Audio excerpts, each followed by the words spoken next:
এনেও আমি যদি বিহুৰ ইতিহাসটো চাওঁ বোলে বলা যাওঁ ভাতি লৈ বৰে নৈ দাঁতি লৈ আনুগৈ শিমলু তোলা তুমি বয়ে ল'বা ৰিহাকৈ মেখেলা মোকো বয়ে দিবা চোলা তো বিহুৰ প্ৰাসংগিকতাত গাভৰু এগৰাকীয়ে কি মানে আহাৰ্য মানে পোচাক কেনেকুৱা পৰিধান কৰিব বিহু গীততে উল্লেখ কৰা আছে তো গতিকে আমি ভাবোঁ সেইটো হ'ল প্ৰথম লজিক ছেকেণ্ড লজিকটো কম বিহু সাধাৰণতে যেতিয়া 1300 শতিকাত বা 1228 খ্ৰীষ্টাব্দত চুকাফা আহিছিল তাৰ আগলৈকে বিহুটো ইষ্টাব্লিছ হোৱা আমি গম নাপাওঁ তো আফটাৰ 13th চেঞ্চুৰীৰ পিছত যেতিয়া বিহু মাৰিছিল কোন শ্ৰেণীৰ মানুহে বিহু মাৰিছিল পাইক শ্ৰেণী পাইক মানে কি সাধাৰণ শ্ৰেণী যি কুকুৰা চোৱা পাইক বা কিবা এনেকুৱা যিবোৰ তেহেঁতৰ ধুতিখনো আঁঠুৰ ওপৰত আছিল সেইকাৰণে বহুত বিহুৱতীয়ে গায় যে ঢুলীয়া আঁঠুৰ মূৰত চুৰিয়া তাৰমানে মানে যিসকল সম্ভ্ৰান্ত পৰিয়ালৰ ফেমিলিয়ে বিহু নেমাৰিছিল আৰু সম্ভ্ৰান্ত পৰিয়ালৰ মানুহে পানী কাটিলৈকে ধুতি পিন্ধিব পাৰিছিল আৰু বিহু চিহু মৰা মানুহবোৰ সাধাৰণতে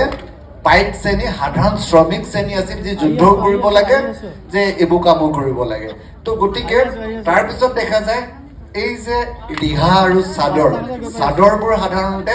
ৰাজমাও জাতীয় মানুহে পিন্ধিছিল আৰু ৰিহাখন তেওঁলোকে ভিতৰত তিনি বস্ত্ৰ হিচাপে ভিতৰত পিন্ধিছিল আৰু সেই ৰিহাখন হয়তো পাৰিটো নাছিল গম পাইছেনে তো গতিকে ৰিহা সাধাৰণতে ব্যৱহাৰ কৰিছিল সম্ভ্ৰান্ত শ্ৰেণীৰ পৰিয়ালে বিহু পৰিৱেশন কৰিছিল সাধাৰণতে সাধাৰণ শ্ৰেণী ব্যক্তিসকলে তো গতিকে এতিয়া গুৱাহাটীত আহি ধৰি লওক ৰেখাৰণী কোচেই হওক আমাৰ মৌচুমী আপিয়ে হওক তো গতিকে এওঁলোকে যেতিয়া বহুত দেউতাহঁতৰ পইচা আছিল এওঁলোকে এখন চাদৰ এটা ছেট পিন্ধি বাছক বৰ্ণীয়া মই ৰেখাৰণীকো দেখিছোঁ যে জাৰ্মানীত গৈছে আমাৰ সীতাৰাণীকো দেখিছোঁ চাদৰ পাই জোনটি গগৈকো দেখিছোঁ চাদৰ বহুত ধুনীয়া লাগিছে তহঁতক আৰু এনেও তহঁতি বিউটিফুল গাৰ্ল চ' ভগৱানে তহঁতক দিয়ে পঠিয়াইছে কিছুমান বস্তু যে তহঁতি নিজে নাচক আৰু 1000টা ডেকা লগ নচোৱাবি তহঁত কিন্তু মই কৈ আছোঁ যি শুনিব লাগে তেওঁলোকে নুশুনে তেওঁলোকৰ সময়ৰ অভাৱ তেওঁলোকৰ বহুত কিবা কিবি অভাৱ তেওঁলোকৰ সমস্যাবোৰ কাৰণে আমি সদায় চিঞৰি থাকিম ৰাজআলি তেওঁলোকৰ সমস্যাৰ কাৰণে আমি সদায় কান্দি থাকিম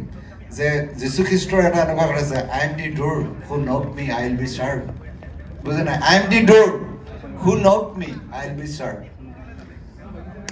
এতিয়া আমাৰ কি আছে এতিয়া আমি একো নাই তোমালোকৰ কাৰণে কৈ আছোঁ কিন্তু তোমালোক নাই তাৰমানে মই ইয়াত তুমি তাত তাৰমানে তো কথাবোৰ এইবোৰ সঁচাকৈ আমি সদায় ইমান চিঞৰি নাথাকোঁ সময়ো নাই আৰু দৰকাৰো নাই আচলতে কিন্তু শুনিব লাগে কোনে আৰু শুনি আছে কোনে বিচাৰকসকলক সকলোৱে আমি গালি পাৰি আছোঁ মই কিন্তু বিচাৰকসকলক সদায় ধন্যবাদ দিছোঁ এই কামটো যদি নকৰিলেহেঁতেন কিন্তু আমাক ফাৰ্ষ্ট প্ৰাইজ ছেকেণ্ড প্ৰাইজ বা থাৰ্ড প্ৰাইজ দিয়া ব্যক্তি কোনো নহ'লহেঁতেন গতিকে এই সকলোক আমি ধন্যবাদ দিছোঁ এতিয়া আমি এই কথাটো বাদ দিলোঁ বিচাৰকে প্ৰতিযোগীয়ে যি কাজিয়া লাগি থাকক মেইন কাৰণটো হৈছে কি এতিয়া প্ৰশ্ন সুধিব লাগে বা নালাগে হয় নাই কেনেকুৱা নাচিব এই নামটো শুদ্ধ হৈছে নে অশুদ্ধ হৈছে এগৰাকী অভিভাৱকে ক'লে যে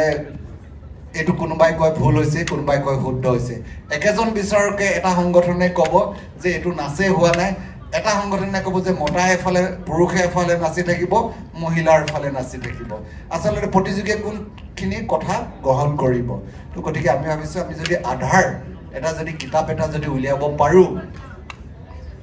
এই কিতাপটোৰ কাৰণে মই 1 লাখ টকা খৰচ কৰিম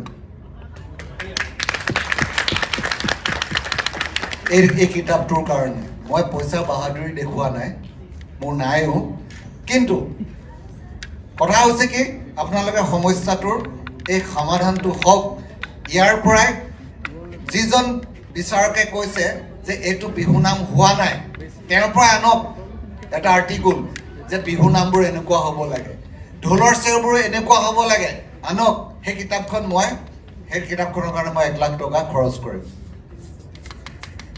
কাৰ কাৰণে কৰিছোঁ কিন্তু আজি ইয়াত যিবোৰ মানুহ আছে শুনা মানুহ নাই বা তেওঁলোকৰ কোনো নাই কিন্তু যিসকল আছে তেওঁলোকে বিহু নানাচে তেওঁলোকে বিচাৰকো হয়তো নকৰে কিন্তু ঘটনাটো হৈছে কি আমাৰ সেইটোৱে অভাৱ উলংগ দেশত আমাৰ ধোবাৰ কি প্ৰয়োজন তো গতিকে আমি ভাবোঁ এই কথাখিনি যেতিয়ালৈকে অনুধাৱন কৰিব নোৱাৰিম তেতিয়ালৈকে কিন্তু আমাৰ একো আমি এটা উদ্দেশ্যত সফল হ'ব নোৱাৰোঁ। তাৰপিছত ৰাতুল্লাই কৈছে যে যোজনা গাই থাকিব, ধং ধংকৈ ঢোলটো বজাই থাকিব। আমাৰ এটা জেনেৰেশ্যন গেপ এটা আছে দেই। Generation gap in the chance, Rekharani কোচে যেতিয়া সম্ৰাজ্ঞী নাচিছিল তেতিয়া ঢুলীয়াবোৰে আঙুলিয়ে ৰবৰ দিয়া নাছিল, নীলদাহঁতে তেতিয়া এনেকেই দিছিল। কিন্তু এতিয়া ল'ৰাৰ মডাৰ্ণ বহুত ধুনীয়া হাইটেকত কাম কৰিছে, তেওঁলোকে ষ্টুডিঅ'টো বজাইছে, কাইলৈ আমেৰিকাতো বজাইছে। গতিকে আমাৰ এইখিনি মানুহৰ মাজত এটা গেপ আছে বিটুইন এই জেনেৰেশ্যনটোৰ মাজত আমাৰ এটা আৰ্টিষ্টিক বা এটা এষ্টেটিক গেপ এটা আছে, যে তেওঁলোকে প্ৰেজেণ্টেশ্যন কেনেকৈ কৰিব আৰু আগৰখিনিয়ে কেনেকৈ কৰিছে, এই কথাখিনিক লৈ প্ৰব্লেম এটা আছে। যদি 18 বছৰ ছোৱালীজনী সম্ৰাজ্ঞী নাচে, 80 বছৰ যদি জাজজনক বহোৱা যায়, যে 80 বছৰৰ জাজজনীয়ে ভাবিব যে বিহু নাচবোৰ বহুত বেলেগ হৈ গ'ল। উপায়টো নাই। 80 বছৰ জাজজনে তেওঁ বিহু নাচটোৰ কাৰণে কি কৰি গৈছে, আমাৰ ওচৰত কি দি থৈ গৈছে তেওঁলোকে কওক। তেওঁলোকে 80 বছৰ আগৰ বিচাৰকগৰাকীয়ে 10,000 নাচনী মই এনেকৈ শিকাই দিছোঁ, বিহু এনেকেই নাচিব লাগে। Guinness book of world record যেতিয়া কৰিছে, ব্যক্তিয়ে মোক কৈছিল ৰঞ্জিত নাচটো বোলে এনেকুৱা এনেকুৱা হ'ব লাগে। মই কৈছোঁ আমাৰ ষ্টুডেণ্ট কিমান আছে আপোনাৰ এনেকৈ আপুনি শিকোৱা? বোলে তুমি কিয় তেনেকৈ কৈছে? মই কৈছোঁ আপোনাৰ নিচিনা সেই 70 বছৰ বয়সীয়া নাচিব লাগিব 12,000 মানুহ, আপুনি 2,000 উলিয়াব পাৰিবনে? গতিকে এই কথাবোৰ বিচাৰক আৰু শাৰীৰ মাজত প্ৰতিযোগীৰ মাজত এটা গেপ যে আছে, এই কথাটো চবেই স্বীকাৰ কৰিব লাগিব। শুনক,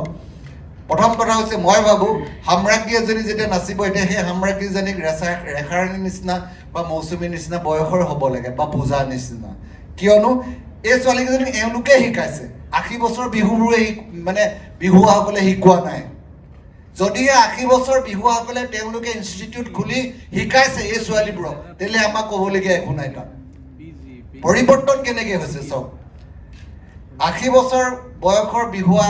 এজন যদি আহে, তেওঁ যদি আজি ইয়ালৈ আহিছে লং পেণ্ট পিন্ধি আহিছে, তেওঁ ধুতি পিন্ধি অহা নাই, তেওঁ মেটচিং পেণ্ট এটা পিন্ধিছে, মেটচিং জোতা এযোৰ পিন্ধিছে, হেয়াৰ ষ্টাইল কেনেকুৱা কৰিবলৈ পৰিৱৰ্তন যদি তেওঁ সেইখিনিত মানি লৈছে, আমাৰ সংস্কৃতিৰ ক্ষেত্ৰত কিয় তেওঁ মানি লোৱা নাই? আমাৰ মানি ল'ব লাগিব প্ৰত্যেকটো ক্ষেত্ৰত। এটা বিহুৱাই কাণফুলি পিন্ধিব, এজন বিচাৰকে সুধিছে তই কাণফুলি কিয় পিন্ধিছ? কাণফুলি পিন্ধিলে কি তাৰ ঢোল বাদনটো বেয়া হৈ যাব নেকি? ছোৱালীজনীৰ টেটু আঁকিছে, তাই কি মাতৰ কণ্ঠটো বেয়া হৈ যায়? মুনুকনে যে আজি গায়, প্ৰিয়ংকাই যদি গায়, কি বেয়া হৈ যাব নেকি? প্ৰত্যেকটো বস্তুৱে চাব লাগিব যে পৰিৱৰ্তন কোনখিনিত হৈছে।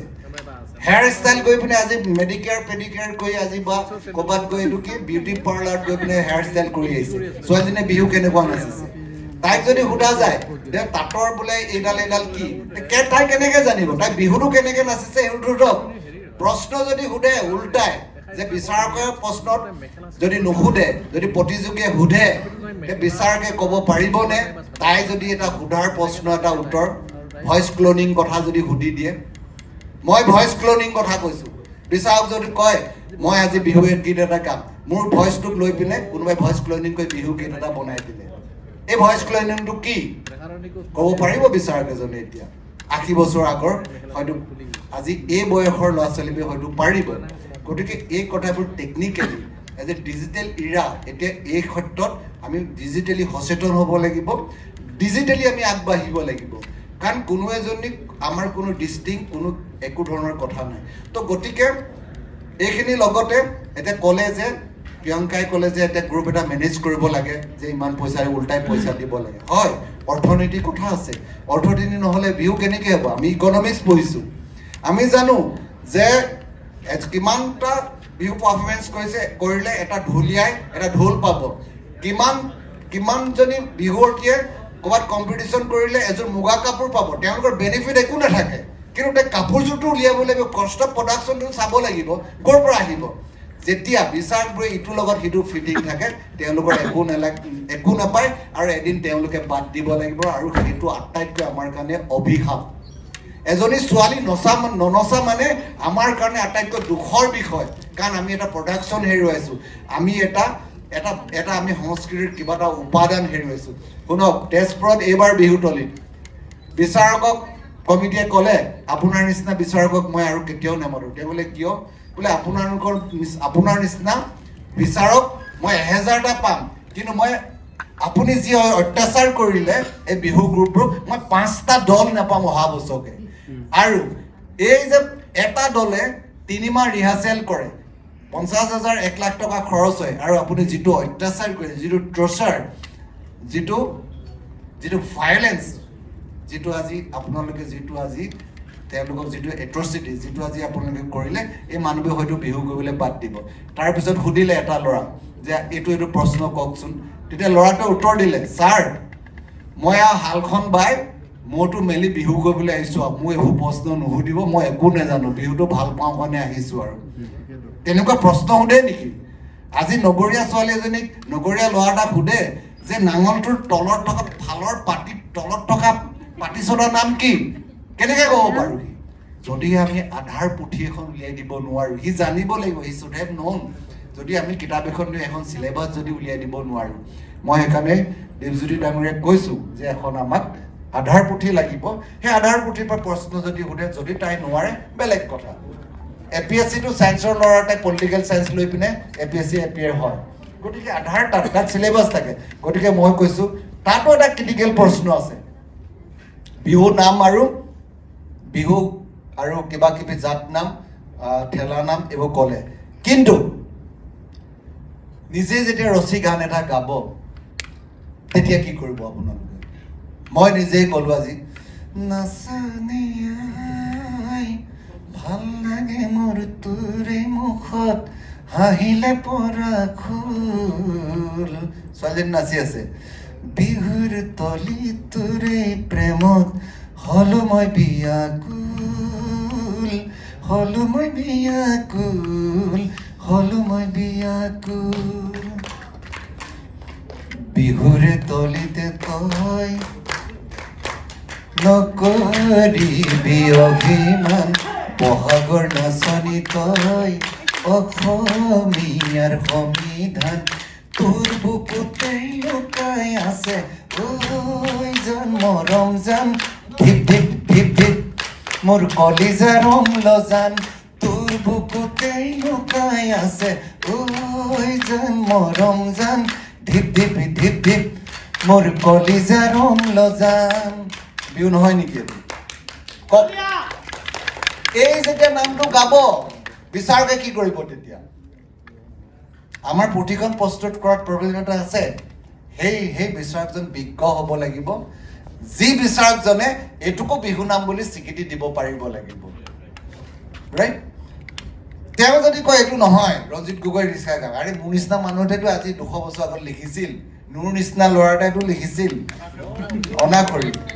আনপঢ় কোনো নজনা লিখিব